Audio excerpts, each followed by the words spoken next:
Bisogna essere molto sacri per ottenere un prodotto così. E il primo passaggio sta nel rispetto dell'albero e pertanto dell'ambiente. Noi lo facciamo usando solo prodotti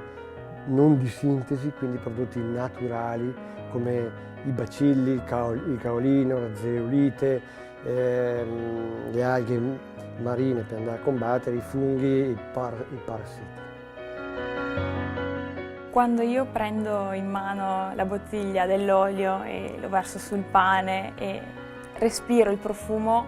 se chiudo gli occhi penso all'autunno, alla campagna, ai colori delle foglie, sento il rumore del trattore, il papà che torna a casa dopo una giornata, sento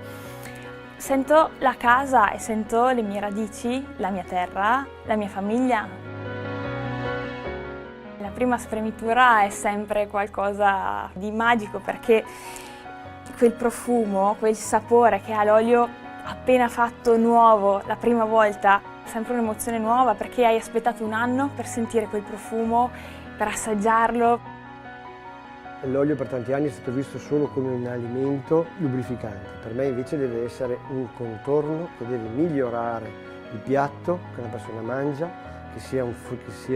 una carne, che sia una verdura, che sia un primo, ma deve essere una aureola di sapori, di emozioni e di gioia. Il papà è molto bravo perché fa tutto con il cuore e secondo me le cose fatte con la passione